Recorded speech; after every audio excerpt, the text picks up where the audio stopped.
అందరికీ వందనాలు. దేవుని నామానికి స్తోత్రం. యాక్చువల్‌గా నా పేరు సునీత. నేను అన్య కుటుంబం నుంచే వచ్చానండి. మొదటగా నా కుటుంబానికి ఆహ్, ఆహ్, తెలియకుండా నేను దేవుడిని నమ్ముకుని ఉన్నాను. అంటే మా ఫ్యామిలీలో చాలా స్ట్రిక్ట్‌గా ఉంటుంది. ఎట్లాగంటే ఇంక 6 దాటితే గనక మేము బయటకు వెళ్ళకూడదు. లేకపోతే ఇంట్లో ఒకే ఊర్లో ఉన్నా సరే అమ్మమ్మ వాళ్ళ ఇంటికి వెళ్ళడానికి కూడా కొంచెం రిస్ట్రిక్షన్స్ ఉన్నాయి. సో, అలాంటి ఫ్యామిలీలో నేను ఉన్నానండి. ఉండి నేను దేవుడిని నమ్ముకున్నాను.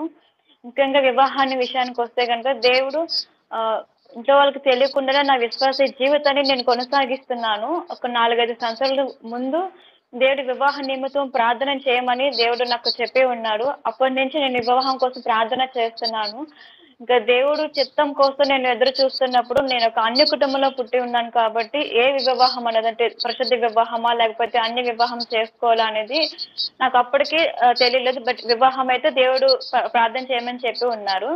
నేను ప్రార్థన చేసినప్పుడు దేవుడు ఒక దర్శన రీతిగా పరిశుద్ధ వివాహం గురించి నాకు చెప్పారు. అంటే పరిశుద్ధ వివాహం జరుగుతుంది నీకు అనేది ఒక దర్శన రీతిగా నాకు తెలియపరిచారు. అప్పటినుంచి ఇంకా దృఢంగా దేవుడు చిత్తం కోసం అంటే పరిశుద్ధ వివాహం కోసమే ప్రార్థన చేస్తున్నాను.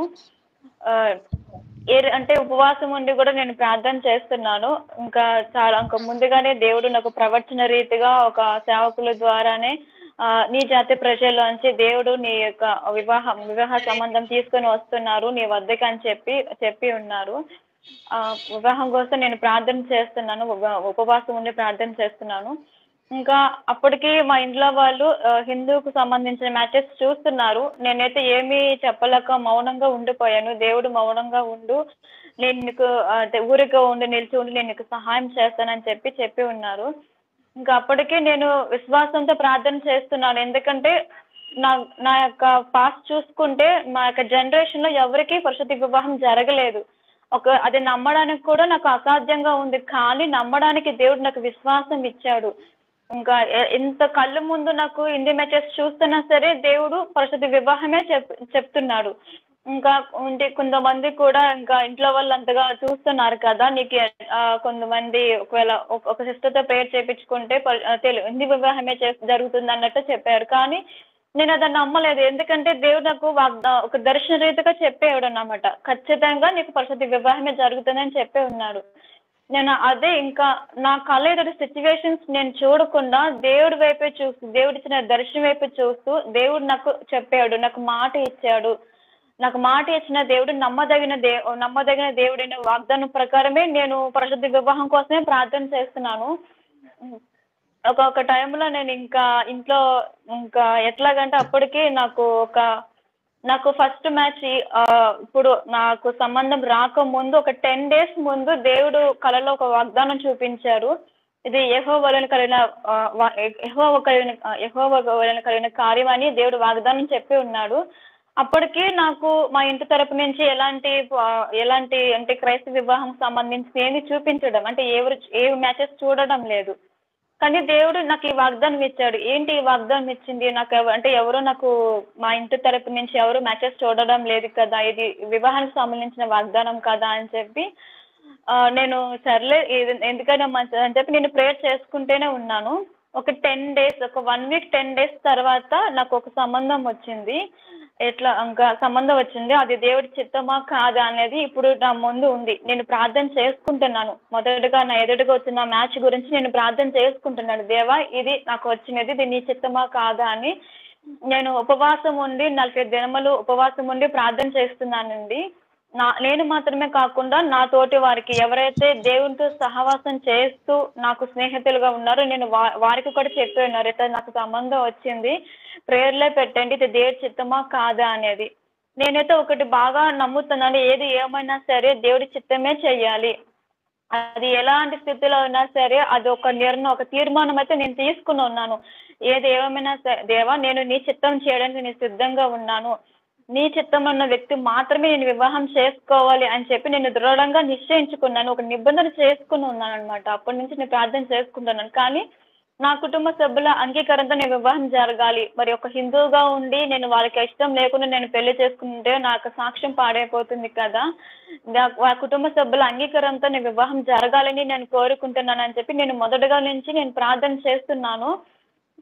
అలాగే ఈ యొక్క సంబంధం గురించి కూడా నేను చెప్పి ఉన్నాను. నాకంటే పెద్దవాళ్ళకి అంటే ప్రేయర్‌లో ఎవరైతే బాగా ఉన్నారో వాళ్ళకి నేను చెప్పి ఉన్నాను. నేను కూడా ప్రార్థన చేస్తున్నాను ఉపవాస ప్రార్థనలు. ఇంకా దేవుడైతే ఇంకా నాకు తెలిసిన ఒక సిస్టర్‌కి దేవుడు ఒక స్వరం ద్వారా మాట్లాడారు. ఆ సిస్టర్ కూడా బాగా ప్రార్థన చేస్తారు. ఒక స్వరంతో తనతో మాట్లాడారు. ఇది జరుగుతుంది అనేది మాట్లాడారు. ఇంకా ఒక ప్రవచనాత్మకంగా కూడా ఒక తల్లిగారితో మాట్లాడారు. నేను నీ నేను నీ నేను నే నీ నీ కోసం ఉంచినదే నీ ఎదుట నేను పెట్టి ఉన్నానని చెప్పి ఒక ప్రవచనాత్మకంగా మాట్లాడారు. అయితే అందరితోనూ మాట్లాడుతున్నారు. ఒక పాజిటివ్ అనేది తెలిసింది. ఇది దేవుడి చిత్తమే అనేది. కానీ నేను పర్సనల్‌గా నేను కూడా కన్ఫర్మ్ చేసుకోవాలి. దేవా అందరి ద్వారా నువ్వు మాట్లాడు. ఇది నీ చిత్తమే అని. నువ్వు నాతో మాట్లాడు అని చెప్పి నేను ప్రార్థన చేసినప్పుడు దేవుడు కలల రీతిగా దేవుడు మాట్లాడాడు. దర్శన రీతిగా మాట్లాడాడు. అయినా సరే దేవా నువ్వు అన్ని విధాలుగా మాట్లాడుతున్నావు కదా! కానీ నాకు వాక్యం ద్వారా నాకు కన్ఫర్మేషన్ కావాలి అని చెప్పి నేను ప్రార్థన చేస్తున్నాను. దేవుడు ఒక వాగ్దానం చూపించినాడు. ఇదిగో తలుపులు నీ ఎదుట నిన్ను తీసి ఉంచి ఉన్నాను. దాన్ని ఎవరు వేయనేరడని. ప్రకటన గ్రంథంలో 3:8 ఉంటుందండి. ఈ వాగ్దానం ద్వారా దేవుడు పదే పదే నాతో మాట్లాడుతున్నాడు. ఇంకా నేను అన్ని విధాలుగా ఇది నా ఎదురుకు వచ్చిన సంబంధం దేవుడు నిశ్చయించిందని నేను నమ్మి ఉన్నాను.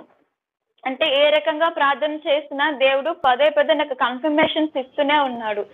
అయితే ఇంకా ఇంట్లో నేను ఇట్లాగా అంటే అప్పటికి పరిశుద్ధ వివాహం చేసుకుంటాను అనేది కూడా కొత్త. ఈ వివాహం సంబంధం గురించి చెప్పడం కూడా కొత్తే అనమాట. ఇంకా ఇంట్లో చెప్పి ఉన్నప్పుడు ఇంకా ఎవరు అంత ఈజీగా ఒప్పుకోరు కదండి. ఇంకా ఇంట్లో వాళ్ళు ఎవరో తెలియని వాళ్ళని తీసుకొచ్చి ఇది దేవుడి చిత్తం అని చెప్తే ఏ తల్లిదండ్రులు కూడా ఒప్పుకోరు. అదే విధంగా మా తల్లిదండ్రులు కూడా ఒప్పుకోలేదు. ఇంకా నేను 3 నెలలు ఇంట్లోనే ఉండిపోయాను. ఇంకా ప్రార్థన చేసుకుంటూ ఉన్నాను. ఇంకెట్లాగంటే మన వంశం ఎలాంటిది, మనం ఇట్లాగా అంటే ఒక ఆడపిల్ల ఇలాంటి వంశం నుంచి వచ్చి ఒక ఆడపిల్ల ఇలాంటి దేవుని నమ్ముకుందంటే కొంచెం ఇబ్బందిగా ఉంటుంది.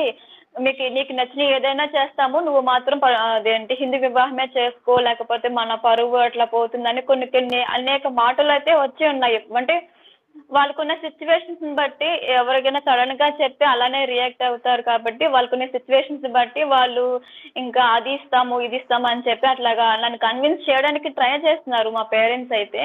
కానీ నేనైతే ఇంకా దేవా చావో బ్రతుకో నేను నీ చిత్తం చేయడానికి నేను సిద్ధంగా ఉన్నాను అని చెప్పి నేను కొంచెం దృఢంగానే ఉన్నాను. కానీ ఎలా క్వెషన్స్ నాకు ఇంట్లో ఉన్నప్పుడు వచ్చినాయంటే కొంతమంది నువ్వెందుకు ఇది దేవుడి చిత్తం అనుకుంటున్నావు? దేవుడు నీకు భ్రమపరిచే ఆత్మ అనుకోవచ్చు కదా! నువ్వు దీన్నే ఎందుకు దేవుడి చిత్తం అని అనుకుంటున్నావు అని చెప్పి అట్లాగా కొంతమంది పాస్టర్స్ కావచ్చు, దేవుడిని నమ్ముకున్న వాళ్ళు క్వెషన్స్ నాకు రైజ్ చేశారనమాట. కానీ నాకు దేవుడు ఇచ్చింది నేను తెలుసుకోగలను కదండి. మనం ప్రార్థన చేస్తూ ఉంటాం కదా! సరే ఇంక వీళ్ళు ఎందుకు ఇట్లాగా అంటున్నారు? ఒకవేళ తెగించి నేను పెళ్లి చేసుకున్నా రేపొద్దున ఏదైనా సమస్య వస్తే అప్పుడు నేను కూడా డౌట్ పడొచ్చు. ఒకవేళ నేను దేవుడి చిత్తం కాకుండా నేను పెళ్లి చేసుకున్నానేమో, అందుకే నాకు ఈ సమస్య వచ్చిందేమో అని కూడా నేను అనుకుంటానేమో. ఎందుకు అని చెప్పి నేను మరలా దేవా ఇట్లాగా అంటున్నారు. నాకు వాళ్ళ మాటలు కాదు, నాకు తెలుసు నువ్వు ఎన్ని విధాలుగా ప్రార్థన చేసినా నువ్వు నాకు నీ చిత్తమని చూపించావు. కానీ నేను ఫైనల్‌గా నా ఎదుటికి క్వెషన్స్ వచ్చినాయి కాబట్టి నేను నమ్ముకున్న వాళ్ళే నాకు ఇలా అడుగుతున్నారు కదా! భ్రమపరిచే ఆత్మ అని అలా డౌట్‌తో నేను వెళ్ళకూడదు ముందుకి అని చెప్పి నేను ప్రార్థన చేసుకున్నాను. ఇంట్లోనే ఉన్నాను. అప్పుడు నాకు ఎవరితోనూ సంబంధం లేకుండానే అంటే నా కోసం ప్రార్థన చేసిన వారితో సంబంధం లేకుండానే నేను ప్రార్థన చేస్తున్నాను. అసలు దేవుడి చిత్తం కాదంటున్నారు. దేవుడు భ్రమపరిచే ఆత్మ అని అంటున్నారు ప్రభువా. నాకు ఏం చేయాలో అర్థం కావడం లేదు. అంటే నేను అంతగా కన్నీళ్లు కార్చి ఉపవాసం ఉండి ప్రార్థన చేసుకొని దేవుడి చిత్తం అని కన్ఫర్మ్ చేసుకున్న తర్వాత నాకు ఇలాంటి ప్రాబ్లమ్స్ వచ్చాయి. అంటే దేవుడి చిత్తం కాదు, భ్రమపరిచారు, నేను సాతాను వేరే ట్రాప్‌లో నడిపించాడు నిన్ను పడగొట్టడానికి, అలాంటి మాటలు నేను విన్నాను. అయితే నేను మళ్ళీ అడిగాను. కానీ మళ్ళీ అడిగినప్పుడు దేవుడు వాగ్దానం చూపించారు. నేను నీతో చెప్పిన మాట నెరవేర్చుకుని నేను నిన్ను విడవనని ఒక వాక్యం చూపించారు నాకు. అవును. అయితే ఇది నువ్వు నాకు ఇచ్చిందే కదా! నాకు జరగకుండా నువ్వు నన్ను విడవవు కదా! అని చెప్పి నేను అట్లా అనుకున్నాను. కానీ ఎక్కడో ఇది ఉందన్నమాట. ఎందుకు ఇట్లా డౌట్‌గా ఉండడం అని చెప్పి నేను ఇలా దేవుడు వాక్యమే అబద్ధం అంటున్నాడు. దేవుడే వాక్యం అబద్ధం అంటే దేవుడే అబద్ధం అన్నట్టు అవుతుంది కదా! నేను ఎట్లాగా నేను ముందుకు వెళ్ళాలి, నీ వాక్యమే అబద్ధం అయితే నిన్ను అబద్ధం అంటారు కదా ఏసయ్య, నేను ఎట్లాగా అడుగులు ముందుకు వెళ్ళి నేను ఏ రీతిగా కన్ఫర్మేషన్ చేసుకోవాలి మరలా నీ చెత్త అని అని నేను అడుగుతున్నప్పుడు దేవుడు ఒక ఒక మెసేజ్ నా కళ్ళ ముందుకు పెట్టి ఉన్నాడండి. ఎట్లాగంటే సేమ్ నేను ఏదైతే క్వశ్చన్స్ తో ఉన్నానో అదే క్వశ్చన్స్ తో ఒక ఒక మెసేజ్ నా కళ్ళ నా ముందు పెట్టి ఉన్నారు. దేవుడి చిత్తం మరి తెలుసుకోవాలంటే అంటే సాతాను కూడా మాట్లాడతాడు కళల ద్వారా, దర్శన రీతిగా వాక్యంతో సాతాను కూడా అన్ని విధాలుగా మాట్లాడతాడు. కానీ మరలా దేవుడి చిత్తం నువ్వు తెలుసుకోవాలి అంటే గనుక దేవుడు వాక్యం ద్వారానే నువ్వు మరలా కన్ఫర్మేషన్ చేసుకుంటావు అని ఆ మెసేజ్ లో సారాంశం నాకు అర్థమైందనమాట. అయితే ఓకే, నాకు ఏదైతే దేవుడు వాగ్దానాలు చూపించి ఉన్నాడో అదే వాగ్దానాలు నాకు మళ్ళా వస్తే కనుక ఇది దేవుడి చిత్తమే అని నేను నమ్ముతానని చెప్పి నేను నిశ్చయించుకున్నాను. ఇంకా మనసులోనే ప్రార్థన, నాకున్న సిచ్యువేషన్స్ ని బట్టి నా ఇంట్లో నేను మోకరించి ప్రార్థన చేసుకోవడానికి లేదు. ఇంకా కన్నీళ్ళు, అందరు నిద్రపోయినప్పుడు కన్నీళ్ళతో ప్రార్థన చేస్తున్నాను. ఒక పక్క ఏమో సాతాను నువ్వు పడిపోయావు, నువ్వు ఇంకా లెగలేవు, నువ్వు ఇంక ఇంతే అని నన్ను ఒక కృంగుదలకి గురి చేస్తుంది. అక్కడికి నేను అందులో నాకు ఏ స్పిరిచువల్ ఫ్రెండ్స్ కనెక్టివిటీ లేకుండా నేను ఇంట్లో ఉండిపోయేసరికి నేను చాలా కృంగిపోయి ఉన్నాను అనమాట. ఇంకా సాతాను నన్ను కృంగతీస్తుంది. నేను ఎంతో కన్ఫర్మ్ చేసుకున్న దేవుడి చిత్తం కూడా ఇట్లాగా అంటున్నారని చెప్పి ఒకలాంటి కృంగుదల నేను ఉన్నాను. కానీ దేవుడు అప్పుడు ఇచ్చాడు, నీతిమంతులు 7 మారు పడిపోయిన తిరిగి లేస్తాడనే వాక్యం నాకు గుర్తు చేసి, సాతానా నువ్వు పో, నీతిమంతులు 7 మార్లు పడిపోయినా సరే తిరిగి లేస్తారు, నేను పడిపోను, నా దేవుడు నన్ను లేపుతాడనే అనే ఒక మాట దేవుడు ఒక మనసులోనే నోరు తెరిచి మాట్లాడడానికి కూడా నాకు అవకాశం లేదని మనసులోనే నేను ఇట్లాగా చెప్పుకుంటూ ఉన్నాను. ఒక సంఘర్షణ అన్నమాట. నాకు సాతానికి ఒక యుద్ధం ఎట్లా ఉంటుందో అట్లాగా నేను డైరెక్ట్ ఫేస్ టు ఫేస్ అట్లా నేను కొన్ని భరించాను. సాతాను నువ్వు పో, నీతిమంతులు 7 మారు పడిపోయినా తిరిగి లేస్తారు, నా దేవుడు నాకు ఉన్నాడు, నన్ను చెయ్యి విడవడు, ఎందుకంటే దేవుడి కోసం నేను నిలబడ్డాను, నా సొంత ఇష్ట ప్రకారము లేకపోతే నా నిర్ణయం ప్రకారము నేను ఈ డిసిషన్ తీసుకోలేదు, దేవుడు నాకు సహాయం చేస్తాడు, నువ్వు పో అని 1-10 సార్లు నేను అంటేనే ఉన్నాను. అప్పుడు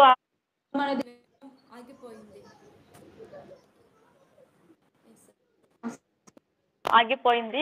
ఇంకా తర్వాత నేను ప్రార్థన చేస్తున్నాను, యేసయ్య నాకు మరలా నీ వాక్యం ద్వారా నాకు కన్ఫర్మేషన్ ఇవ్వు యేసయ్య, ఎందుకంటే నేను వాళ్ళకి సమాధానం కాదు, రేపొద్దున నేను తీసుకునే నిర్ణయము దేవుడి చిత్తం అనే నిర్ణయం నేను తీసుకున్నాననే సాటిస్ఫాక్షన్ నాకు ఉంటుంది. రేపొద్దున ఏదైనా సమస్య వచ్చినప్పుడు ఇది కాదేమో అనే డౌట్ నాకు రాకూడదు, నేను ధైర్యంగా నేను అడుగులు ముందుకు వేయాలి అని చెప్పి నేను ప్రార్థన చేసుకున్నాను మరలా దేవుడు వాక్యంతో. అయితే మొదటగా నాకు వచ్చిన వాగ్దానం, ఇది యెహోవా కలిగిన కార్యం అనేది. ఆ సందర్భంలో మా ఇంటికి ఒక ఇన్విటేషన్ కార్డు వచ్చిందండి. అది కూడా ఒక క్రైస్తవులకి సంబంధించిన ఇన్విటేషన్ కార్డు. ఆ కార్డులో ఇది యెహోవా కలిగిన కార్యం అనే వాగ్దానం వచ్చింది. మొదటగా ఒక వాగ్దానం నాకు మరలా వచ్చింది, దేవుడి వాక్యం నాకు మరలా కన్ఫర్మేషన్ అయ్యింది. మరలా ఇంకొకటి, ఇది ఎదుగో తలుపులు నేదరే తీసి ఉంచి ఉన్నాను అనే వాగ్దానము. అప్పుడు నేను ఒక ఆన్లైన్లో మెసేజ్ వింటున్నానండి. అప్పుడు ఒక అన్న ఒక సాంగ్ పాడుతున్నారు, ఎదుగో తలుపు అదే నా ఎదురే తెరిచిన తలుపులు అది ఎవరు ముయ్యలేరు కదా అని యేసన్న గారి సాంగ్ అని పాడుతున్నారు. నేను ఎప్పుడైతే పెట్టుకున్నానో ఆ మెసేజ్ వినడానికి ఎగ్జాక్ట్గా అదే సాంగ్ నాకు వస్తుంది. ఒక వాగ్దానం నాకు వచ్చింది. ఓకే, ఒకసారి కన్ఫర్మేషన్ అయింది. మరలా వేరొక మెసేజ్ వింటున్నప్పుడు, దేవుడు నీ ఎదురు తలుపులు తీసి ఉన్నాడు, అది ఎవరు వేయడు, దేవుడి కార్యం చేస్తే ఎవరు కూడా త్రిప్పి వేయలేడు కదా అని. ఇట్లాగా ఇదే వాగ్దానము నాకు 7 సార్లు కంటే ఎక్కువ కన్ఫర్మేషన్ నాకు వచ్చింది. నేను ఇంకా కంప్లీట్ గా బ్లైండ్ గా నేను ఇంకా నమ్ముకున్నాను, అంటే ఇది దేవుడి చిత్తమే, భ్రమపరిచే ఆత్మ కాదు మరి ఏది కాదని నేను బ్లైండ్ గా నమ్మి ఉన్నానండి. కానీ వివాహ విషయంలో నిజంగా చాలా కన్ఫ్యూజన్స్ వస్తాయి. మా ఫ్యామిలీ మెంబర్స్ పరిశుద్ధ వివాహానికి ఒప్పుకున్న తర్వాత కూడా నా ద్వారా వచ్చిన సంబంధం అది వద్దన్నారు, వారి ద్వారా ఒక సంబంధం తీసుకొచ్చారు. ఎట్లాగంటే నాకు ఒక మాట్లాడడానికి అవకాశం లేదు, అంటే నీకు వివాహానికి ఒప్పుకోవడమే ఎక్కువ, నువ్వు ఇంకా నాకు అదే కావాలి, నాకు ఇదే కావాలి, దేవుడి చిత్తమే కావాలి, దేవుడి సేవకులు కావాలని నువ్వు నంబర్ ఆఫ్ ఆప్షన్స్ చెప్పకూడదు, మేము ఏదైనా తీసుకొస్తే అదే నువ్వు చేసుకోవాలి అన్నట్టు మాట్లాడారు. అప్పుడు నేను ఏమి మాట్లాడిన స్థితిలో నేను ఉన్నాను. అప్పుడు ఒక సంబంధం వచ్చింది, అది కూడా ఇంచుమించు ఒకేలాగా ఉంది. అప్పుడు నాకు ఎలా అనిపించింది అంటే డూప్లికేట్, అంటే సాతాను నిజాన్ని అంటే నిజాన్ని కనిపించకుండా అబద్ధమే నిజంలాగా నమ్మే విధంగా చేస్తారు కదండి, ఒక డూప్లికేట్ సేమ్ అట్లానే వచ్చింది. కానీ నేను అప్పటికి ప్రేయర్ చేస్తున్నాను, అది నాకు మళ్ళా వాగ్దానం వచ్చింది. మన జీవితంలో నిజంగా కొన్ని అబద్ధం ఉంటుంది, కొంత నిజం ఉంటుంది. అంటే ఏది దేవుడి చిత్తం అని తెలుసుకోవడానికి మనము భ్రమపరచబడకుండా దేవుడి వాగ్దానం ద్వారానే మరలా ప్రార్థన చేసినప్పుడు దేవుడు నాకు వాగ్దానం చూపిస్తున్నాడు, అంటే వాగ్దానం నాకు ఇస్తున్నాడు అనమాట. ఇది నీ కాదు అంటే ఈక్వల్ గా ఉన్నా, అంటే దేవుడు నాకు వచ్చిన సంబంధము సాతాన్ని తీసుకొచ్చిన సంబంధము ఇంచుమించు ఈక్వల్ గా ఉంది. అంటే క్వాలిఫికేషన్స్ కానీ లేకపోతే అట్లా కొన్ని అన్ని ఈక్వల్ గా నాకు అనిపించినాయి. కానీ అక్కడికి కూడా మనం మోసం చేయడానికి సాతాను మన ఎదుట డూప్లికేట్స్ కూడా పెట్టే అవకాశం ఉంది, ముఖ్యంగా వివాహ విషయంలో. చాలా మంది యవ్వనస్తులు కూడా ఇక్కడే కన్ఫ్యూజ్ అవుతారు. అండ్ వివాహ విషయంలో నాకు తెలిసి ఎక్కువ కన్ఫ్యూజ్ అయ్యేది కూడా ఈ విషయంలోనే. కాబట్టి ఎవరు కూడా వివాహ విషయంలో కన్ఫ్యూజన్ అవ్వకుండా ఏది దేవుడు తీసుకొచ్చినది, ఏది సాతాన్ని తీసుకొచ్చింది, ఏది దేవుడి నిర్ణయమో, ఏది సాతాను నిర్ణయం అని మనం గ్రహించుకోవాలి. మళ్ళా నాకు అంచుమంచు అలాంటిదే వచ్చినప్పుడు నేను మరలా ప్రార్థన చేస్తున్నప్పుడు దేవుడు నాకు ముందుగానే వాగ్దానం చూపిస్తున్నాడు అనమాట. ఇది కాదు, ఇది దేవుడి నిర్ణయం కాదు అని చెప్పి నాకు ముందుగానే తెలియపరుస్తున్నాడు. అప్పుడున్న సిచ్యువేషన్స్ కి ఎట్లాగంటే నేను మాట్లాడలేను, ఇంకా 90% ఆ యొక్క మ్యాచ్ అనేది ఫిక్స్ అయిపోయింది అన్నట్టు మా ఇంట్లో వాళ్ళు మాట్లాడుతున్నారు. దేవుడు అయితే నువ్వు భయపడకు, నేను నీకు తోడుగా ఉన్నానని మాట్లాడుతున్నాడు. కానీ అక్కడున్న టెన్షన్స్ కి, అక్కడున్న ఆ సిచ్యువేషన్స్ కి నేను అది కూడా నమ్మలేని స్థితికి దిగజారిపోయాను. అంటే అంతగా ప్రెజర్ కి నేను గురయ్యాను అనమాట. కానీ దేవుడు ఎక్కడ కూడా నన్ను విడిచిపెట్టలేదు. అంత ప్రజలు ఉన్నా సరే దేవుడు నాతో మాట్లాడుతూ ఎక్కడ కూడా నాకు ఎలాంటి నష్టం రాకుండా దేవుడు నాకు ధైర్యాన్ని ఇస్తూనే ఉన్నాడండి. ఆయన వాక్యం ద్వారా దేవుడు మాట్లాడుతున్నాడు, కళల ద్వారా దర్శనం నాతో మాట్లాడుతున్నాడు. అయితే ఇంకా కొన్ని డేస్ కి నేను చెప్పే ఉన్నాను, అనుకోకుండా సంబంధం పోయింది. ఇంకా లాస్ట్ కి దేవుడు చిత్తం త్వరగా నేను ఇంకా దేవుడు నిర్ణయించింది వివాహమే అని చెప్పి నేను దృఢంగా నిశ్చయించుకొని మళ్ళా నేను ఇంట్లో వాళ్ళకి చెప్పాను. ఇంకా అన్ని కొంచెం డిస్టర్బెన్స్ అన్ని అయిన తర్వాత మళ్ళా దేవుడు మా పేరెంట్స్ ఒప్పుకున్నారు. ఇంకా అయితే ఇంకా వాళ్ళు రావడానికి ఇంకా చాలా ప్రేయర్స్ అయితే చేసే ఉన్నాము. కేవలం నా ప్రేయర్స్ మాత్రమే కాకుండా మళ్ళీ నాకు తెలిసిన గ్రూప్స్ వాళ్ళు, నా రూపం తెలియని వాళ్ళు కూడా నాకు ప్రేయర్ చేస్తూ ఉన్నారండి. ఎందుకంటే నా ప్రేయర్ శక్తి నాకు సరిపోలేదు అనుకుంటాను. నిజంగానే నాకు అంత నేనున్న సిచ్యువేషన్స్ కి నాకు చాలా డిఫికల్ట్ గా అనిపించింది. ఎందుకంటే ఒక ఆడపిల్ల, ఇంతవరకు మా వంశంలోనే వసతి వివాహం జరగలేదు. కానీ దేవుడు నాకు అనేక మంది ప్రేయర్ సపోర్ట్ ద్వారా, అలాగని నేనైతే మౌనంగా ఉండలేదు. కేవలం వివాహం నిమిత్తమే ఓవరాల్ గా 90 to 100 days ఫాస్టింగ్ ఉన్నానండి వివాహం నిమిత్తమే. ఎందుకంటే అన్ని విధాలుగా ప్రేయర్ చేస్తాము. అంటే మా వారి ఫ్యామిలీ రావడానికి అంటే మ్యారేజ్ గురించి డిస్కస్ చేస్తారు కదా, అంటే మళ్ళా మా ఫ్యామిలీ ఏమైనా వ్యతిరేకత మాట్లాడతారా అని చాలా టెన్షన్ పడ్డాను. ఎందుకంటే మా యొక్క ఫ్యామిలీలోనే ఇది, మా యొక్క జనరేషన్స్ లోనే ఇది ఫస్ట్ హోలీ మ్యాట్రిమనీ. కానీ మా వారు ఫ్యామిలీ రావడము అంతా మంచిగా జరగడము, ఇంకా మ్యారేజ్ డేట్ ఫిక్స్ అయిన తర్వాత కూడా ఆటంకం వచ్చింది. ఎందుకంటే మా యొక్క మ్యారేజ్ డేట్ అనేది హిందూ ఆచార ప్రకారం ఏ ముహూర్తం లేని రోజు అనమాట. సో అంటే కొంత క్వశ్చన్స్ రేస్ చేస్తారు మామూలుగా, అదేంటి ఏ మంచి ముహూర్తాలు లేవు కదా, ఎందుకు ఇప్పుడు పెట్టుకున్నారు అనేది. అంటే మా ఫ్యామిలీని కన్ఫర్మ్ చేసుకున్న తర్వాతనే మా వారు అంతా వాళ్ళంతా బుక్ చేసుకున్నారు మ్యారేజ్ హాల్. అదంతా బుక్ చేసిన తర్వాత కూడా మరి ఎందుకు ఇట్లా అంటున్నారని చెప్పి అది చాలా టెన్షన్ అయ్యింది. మ్యారేజ్ హాల్ బుక్ చేసుకున్నాము, మరలా ఇట్లాగంటే ఎట్లాగా అని చెప్పి దేవుడు ఆ ఆటంకాన్ని కూడా కొట్టివేసి మరలా ఇలాంటి డిస్టర్బెన్స్ రాకుండా మ్యారేజ్ డేట్ ని కన్ఫర్మ్ చేసి ఉన్నారు. మ్యారేజ్ డేట్ కన్ఫర్మ్ అయిన తర్వాత మళ్ళీ డిస్టర్బెన్స్. అప్పుడు ఇంకా చాలా వర్షం, మేమున్న ఏరియాలో అలాగే మా అత్తమ్మ వాళ్ళ ఊరిలో కూడా మ్యారేజ్ జరిగే స్థలంలో కూడా ఫుల్ వర్షం అనమాట. ఒక 1 day దేవుడు ముందుగానే మా అత్తమ్మ వాళ్ళకి ముందుగానే చూపించినారు ఇట్లా వర్షం రాబోతుంది, అట్లా ముందుగానే దేవుడు చూపించాడు. ప్రేయర్ చేసాము మేము కూడా, ఇంకెట్లాగంటే నువ్వు తడి బియ్యం తిన్నావు కదా అందుకే నువ్వు నీ మ్యారేజ్ కి వర్షం వస్తుందని చెప్పి నన్ను అనడము, అట్లాగా వాళ్ళు సిల్లీగా అన్నా సరే కొంచెం ఇబ్బందిగానే అనిపించింది నాకు. అంటే కొంచెం ఆ ఆచారాలు అన్నీ ఉంటాయి కదండి. ఇంకా కానీ దేవుడు రేపు రేపు పెళ్లి అనగా ఈరోజు ఫుల్ వర్షం వచ్చింది కదండి. ఇంకా ఆ నైట్కి అంతా కామ్ అయిపోయింది. అంటే వర్షం వచ్చిందా అన్నంతగా ఎండ వచ్చిందనమాట. ఎక్కడ కూడా ఆనవాళ్ళు లేకుండా. దేవుడు ఆయన నామానికి మహిమకరంగా వివాహం జరిగించాడు. మళ్ళీ వివాహం అయిన తర్వాత ఆ రోజు ఈవినింగ్ కూడా మళ్ళీ వర్షం వచ్చింది. ఏ రోజైతే మ్యారేజ్ జరిగిందో ఆ రోజు నిజంగా ఎలాంటి ఇబ్బందులు లేకుండా, ఎలాంటి ఎక్కడ డిస్టర్బెన్స్ లేకుండా దేవుడు ప్రతి ఆటంకాన్ని కొట్టివేసి వివాహం ఆయన నామానికి మహిమకరంగా జరిగింది. నిజంగా నేను యవ్వనస్తులకి ఒకటే చెప్తున్నానండి, వివాహ విషయంలో ఒక దృఢమైన తీర్మానం తీసుకోండి. నేను ఒకటే నిర్ణయం తీసుకున్నాను, దేవా నీ చిత్తములో కష్టమా నేను భరిస్తాను, నీ చిత్తం కాని సుఖము నాకు వద్దు అని. నాకు హిందూ పరంగా నిజంగా చాలా మ్యాచెస్ తీసుకొచ్చారు. అన్ని విధాలుగా లోకానుసారంగా అన్ని ఉండే విధంగా తీసుకొచ్చారు. కానీ అది దేవుడి చిత్తం కాదు. దేవుడి చిత్తం కాని సుఖము నాకు వద్దని నేను తీర్మానం చేసుకున్నాను. ఒకవేళ ఎవరైతే వింటున్నారో మరి పైన చూసే దాన్ని బట్టి, అంటే వీళ్ళకి ఆస్తి ఉంది, అందం ఉంది, మంచి జీతం ఉంది, అన్ని అది ఉంది ఇది ఉంది అని చూసుకుని వివాహం చేసుకోవద్దు. ఇది దేవుడి చిత్తమా కాదా? దేవుడి చిత్తం అయితే కనుక నిజంగా 100% మీరు కన్ఫర్మేషన్ చేసుకోండి. ఎందుకంటే సాతాను కూడా అన్ని విధాలుగా మాట్లాడతాడు. కళల ద్వారా, దర్శన రీతిగా, అబద్ధ ప్రవచనాల ద్వారా అన్ని విధాలుగా మాట్లాడతాడు. కానీ ఒకవేళ మీరు ఇప్పటికే కళల దేవుడు చూపించారు, దర్శనాలు మాట్లాడారు అంటే మరలా వాక్యం ద్వారా కన్ఫర్మేషన్ చేసుకోండి. మ్యారేజ్ విషయంలో ఒక్క రోజు లేట్ అయినా పర్వాలేదు, కానీ రాంగ్ డిసిషన్స్ మాత్రం తీసుకోవద్దు.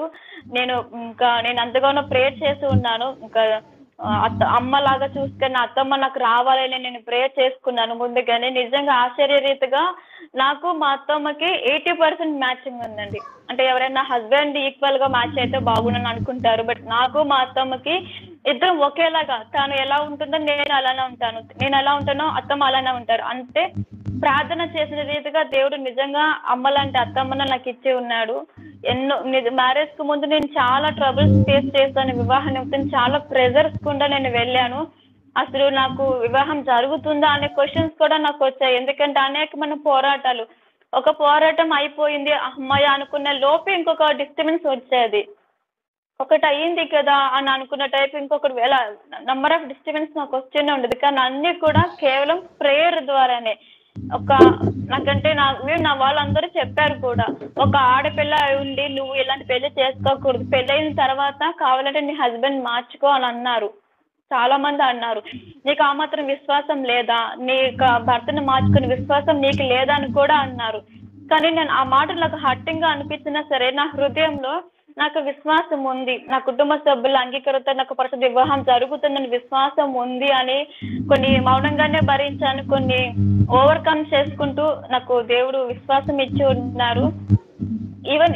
ఈవెన్ క్రైస్తవులు కూడా చాలా మంది దేవుడి చిత్తం తెలియపరిచినా సరే మాకు నీకు ఈ సంబంధం కాదు, వేరే సంబంధము, ఇదే మా క్యాస్ట్ లోనే కావాలి అనుకున్న పేరెంట్స్ కూడా ఉన్నారండి. నాకు తెలిసిన ఒక సిస్టర్ ఉన్నారు, దేవుడి చిత్తం ఇదని చెప్పినా సరే వాళ్ళకి క్రిస్టియన్సే, మళ్ళీ వాళ్ళకి ఆ క్యాస్ట్ కాదు, మనం ఇదే క్యాస్ట్ కదా, ఏ క్యాస్ట్ లో చూద్దామని కూడా ఉన్నారు.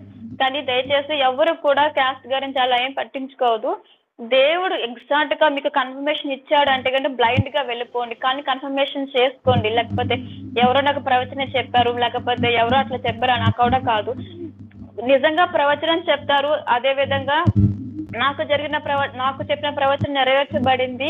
కానీ నేను ప్రార్థన చేసుకున్నాను, వాక్యం ద్వారా నేను కన్ఫర్మేషన్ చేసుకున్నాను. ఎందుకంటే మన అంత్యకాల దినములో ఉన్నాం కాబట్టి అనేకమైన అబద్ధ ప్రవక్తలు, అనేకమైన చెడు కళలు, లేకపోతే భ్రమపరచ కళలు కూడా సాతాను మనకి ఇస్తూ ఉంటాడు. కాబట్టి ఎటువంటి తప్పు చేయకుండా, అంటే వివాహ విషయంలో దేవుడికి మనం అర్పించుకోవాలి. దేవా నీ చిత్తం, ఏ వ్యక్తిని ఇస్తున్నావో ఆ వ్యక్తిని చేసుకోవడానికి నేను సిద్ధంగా ఉన్నాను అని దృఢ నిశ్చయంతో మీరు ప్రార్థన చేసుకోండి. ఊహకు మించిన రీతిగా నిజంగా మీకు దేవుడు మీకు అన్ని విధాలుగా భవిష్యత్తులో కూడా సరిపడే వ్యక్తిని మీకు దేవుడు ఇస్తాడండి.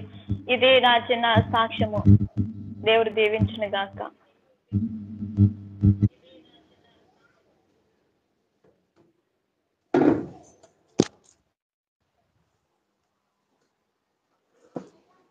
అద్భుతమైన సాక్ష్యాన్ని అందించిన సునీత గారికి ప్రత్యేకమైన వందనాలు సిస్టర్.